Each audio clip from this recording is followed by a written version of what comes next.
Bonjour, ravi de vous voir. Inch'Allah, on va traiter la série numéro 37. Donc, c'est parti.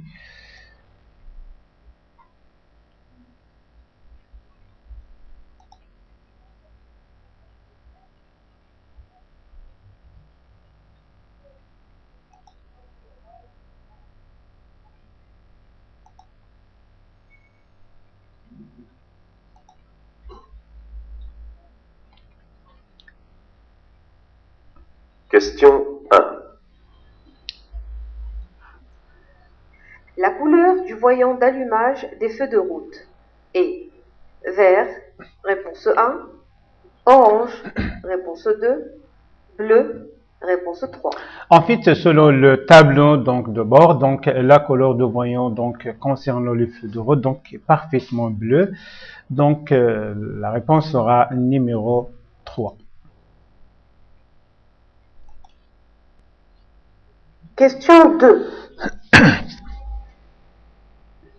Un parallélisme défectueux provoque une usure rapide et anormale des pneumatiques. Oui, réponse 1. Non, réponse 2. Tout à fait, oui. Donc, elle provoque aussi, donc, on trouve justement donc une difficulté donc pour manipuler comme il faut. Donc, la voiture sera dans un état très délicat. Donc, la réponse sera numéro 1.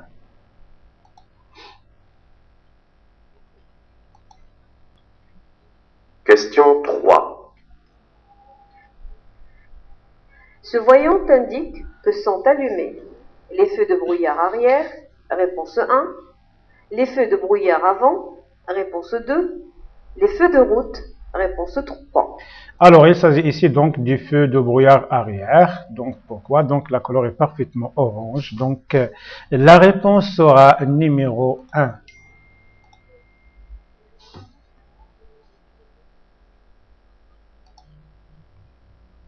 Question 4. Le niveau de liquide de refroidissement est insuffisant, réponse 1, suffisant, réponse 2.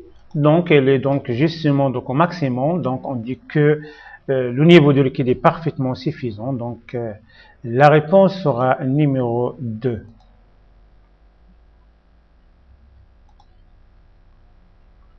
Question 5.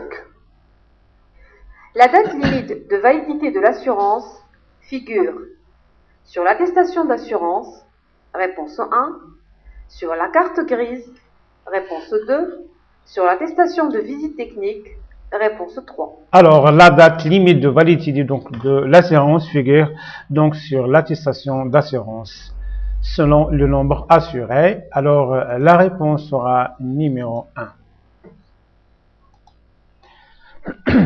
Question 6. Ce niveau de liquide de frein est suffisant. Oui, réponse 1. Non, réponse 2. Donc, le niveau de liquide de frein est parfaitement au milieu, donc entre le minimum et le maximum. Grosso modo, donc on dit que le liquide est parfaitement suffisant. Donc, on déduit que la réponse sera numéro 1.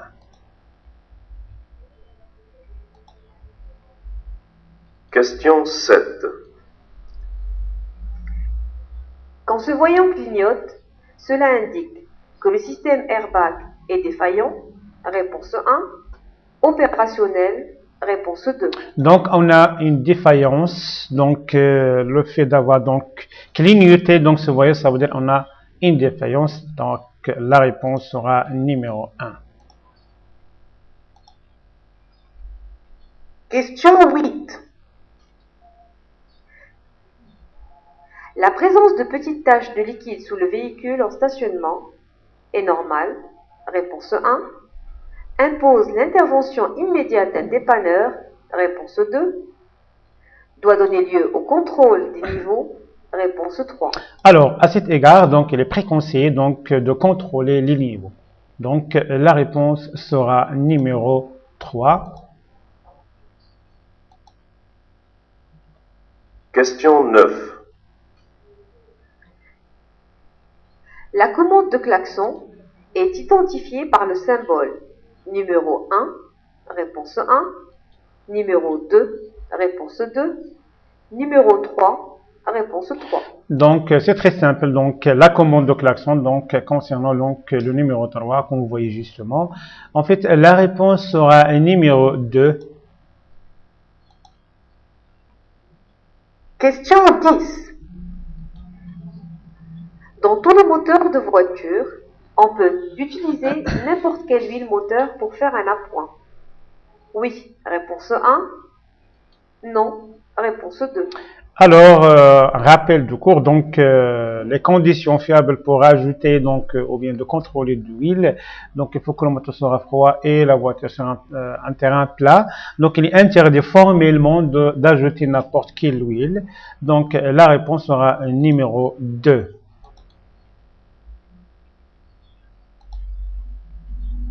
Question 11. Ce voyant qui s'allume en circulation indique une batterie déchargée, réponse 1, un problème sur le circuit de charge de la batterie, réponse 2, un manque d'eau dans la batterie, réponse 3. Alors, donc, nous sommes en circulation, donc ce voyant s'allume. De quoi s'agit-il ici? Totalement, donc il s'agit d'un problème sur le circuit de charge de la batterie.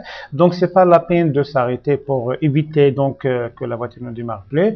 Donc, il faut continuer donc la conduite jusqu'au bout, jusqu'à on trouve certains garagistes. Donc, la réponse sera numéro 2. Question 12. Pour remplacer une ampoule de feu avant, je dois accéder par l'arrière sous le capot, réponse 1, démonter la vitre de l'optique, réponse 2, utiliser un outil spécial, réponse 3. Alors, pour manipuler comme il faut donc cet élément, donc il faut parfaitement accéder par l'arrière sous le capot. Donc, la réponse sera numéro 1.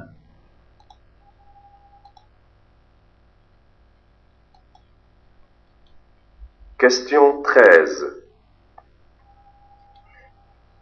Cette commande permet de klaxonner, réponse 1, de régler la hauteur des phares, réponse 2, de modifier le volume de la radio, réponse 3. Donc, cette commande permet bien sûr donc de modifier le volume de la radio. Alors, la réponse sera numéro 3.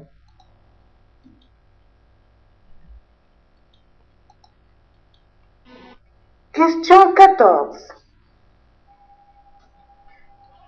Avant de partir avec un véhicule fortement chargé, il peut être nécessaire de régler les feux avant, réponse 1, de modifier le réglage des suspensions, réponse 2, d'augmenter la pression des pneus, réponse 3. Donc, je me trouve dans la nécessité donc de régler les feux avant, ainsi que d'augmenter la pression des pneus. Donc, c'est la vitesse, surtout dans l'autoroute.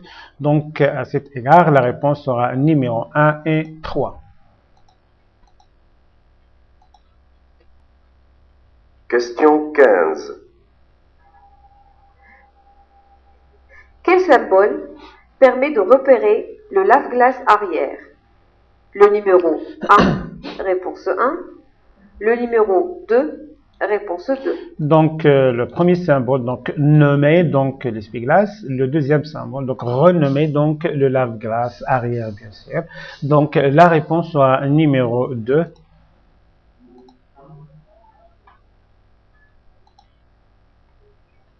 Question 16. Avec un liquide spécial pour lave-glace, je remplis le réservoir. Numéro 1, réponse 1. Numéro 2, réponse 2. Numéro 3, réponse 3. Alors, selon le symbole qui indique le lave-glace, donc, il fallait remplir, donc, le réservoir numéro 3. Donc, la réponse sera numéro 3, bien sûr. Question 17. En circulation, ce cadran indique la vitesse du véhicule, réponse 1, la vitesse de rotation du moteur, réponse 2, la consommation du carburant, Réponse 3. Alors, on a tours par minute multiplié par 1000. Ça veut dire la vitesse de rotation du moteur. Donc, la réponse sera numéro 2.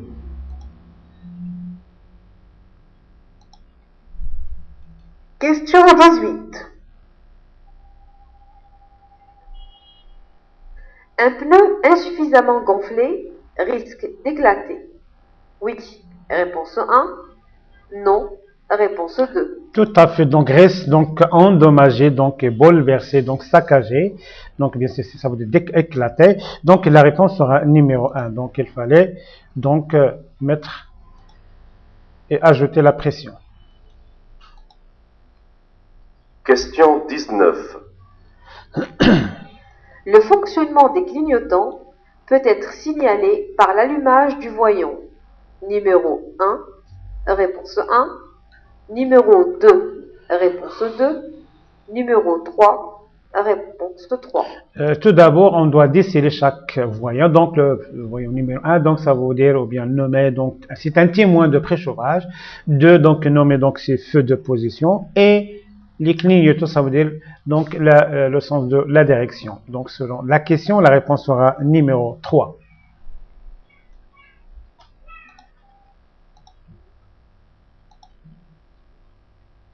Question 20.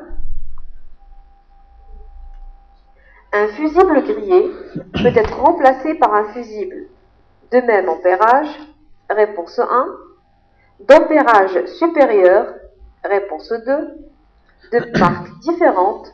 Réponse 3. Donc, pour changer donc certains fusibles, donc il faut avoir même ampérage. Donc, pour ne pas donc tomber dans le piège d'avoir un circuit ou bien donc que le fusible ne fonctionne pas.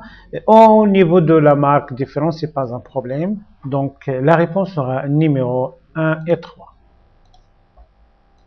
Et voilà, on a terminé notre série, touche à sa fin. J'espère que vous avez passé d'un bon moment avec nous, bien sûr. Donc, si vous avez des questions, n'hésitez pas à me questionner. Donc, je suis à votre disponibilité. Et on se verra ultérieurement, Inch'Allah.